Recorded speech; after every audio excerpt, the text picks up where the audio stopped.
ಸದ್ದಿ ನಮ್ಮ ಅಭಿವೃದ್ಧಿಯ ಕಾರಣೀಭೂತ. ಈ ಸಲ ಮುಗಿಯಿತು. ಅದಕ್ಕೆ ಕಾರಣೀಭೂತನಾದವನು ಭೂತಾವೇಶ. ಏನು ಮಾಡುವ? ಏನ್ ಮಾಡುವ? ಇನ್ನೊಂದು ಇಲ್ಲಿಂದ ಹೋದ ಕೊಟ್ರೆ ಸತ್ತಿರುವಂತಹ ಪುರಾಸುರನ ಆತ್ಮಕ್ಕೆ ಶಾಂತಿ ಸಿಕ್ಕಲಾರದು. ಈಗ ಅವನಿಗೆ ಸದ್ಗತಿ ಸಿಕ್ಕುವುದಕ್ಕೆ ಪಿಂಡ ಹಾಕಿದ್ರೆ ಸಾಕಾಗ್ತದೆ ಅವನ ಸಂತಾನ. ಆದರೆ ನಾವೆಲ್ಲ ಪ್ರತೀಕಾರದ ಸೇಡನ್ನು ತೀರಿಸದೆ ಸಮಾಧಾನ ಹೊಂದುವವರಲ್ಲ, ವೀರತ್ವದವ. ನಿನ್ನ ಬಗ್ಗೆ ನಾ ಕೇಳಿದ್ದೇನೆ. ಏನಂತ? ಮಗನಾದಿಗಳ ಯುದ್ಧದಲ್ಲಿ ಬಹಳಷ್ಟು ಸಲಸಾತು ಮಾಡಿದವ. ಏನೋ ಮಾಡಿ ಜಗದಿಯ ಮಧ್ಯದಲ್ಲಿಯೇ ಮನೆ ಮಾಡಿ ಜೀವನವನ್ನು ಸಾಗಿಸುತ್ತಾ ಇದ್ದಿ ಎನ್ನುವುದು ನಮಗೆ ಗೊತ್ತಿದೆ.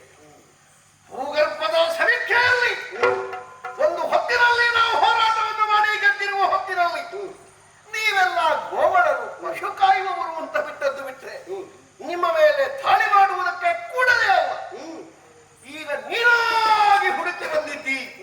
ಇದರ ಅರ್ಥ ಏನು? ಎಳಕಾದಂತಹ ಒಂದು ಕರು ಹಸಿದು ಮಲಗಿರುವಂತಹ ಮೃಗರಾಜನ ಗವಿಯೊಳಗೆ ಆಹಾರವನ್ನು ಹುಡುಕಿ ಬಂದ ಹಾಗೆ ಕಂಜರೊಳದಿಂದ ಕುಂಜರವನ್ನು ಕಟ್ಟುವುದಕ್ಕೆ ಪ್ರಯತ್ನಿಸಿದಂತಹ ವ್ಯರ್ಥ ಹುಡುಗಾಟವನ್ನು ಹುಡುಗ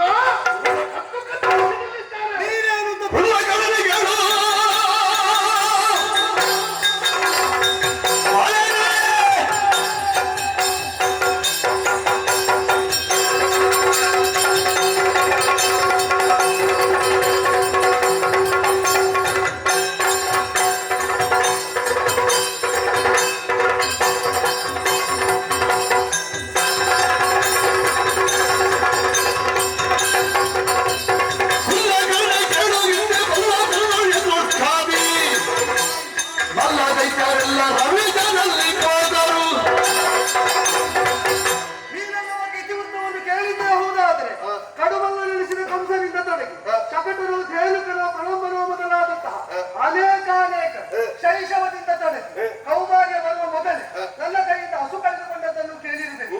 ಅವನಿಗೆ ಸಂಬಂಧದಲ್ಲಿ ಮಾವನೆನಿಸಿದಂತಹ ಮಾನದ ಪುತ್ರಿಯರ ಐದರ್ಯಕ್ಕಾಗಿ ಆಕ್ರೋಶವಿಲ್ಲದೆ ದಂಡಕ್ಕೆ ಬಂದ ಕಾಲದಲ್ಲಿ ಪ್ರತಿ ಬಾರಿ ಈ ತನಕ ಎಷ್ಟು ಸಲ ಬಂದಿದ್ದಾನೆ ಅಷ್ಟು ಬಾರಿ 23 ವರ್ಷ ಹಿಡಿ ಸೈನ್ಯ ಅವನಿನ್ನಂಥವರ ಜೊತೆಯಲ್ಲಿ ಸಹಯೋಗವನ್ನು ಸಂಗ್ರಹಿಸಿದ್ದು ಅಷ್ಟು ಸರ್ವನಾಶವಾದದ್ದು ನಿನ್ನ ನಿನಗೆ ಬಂದಿರಬೇಕು.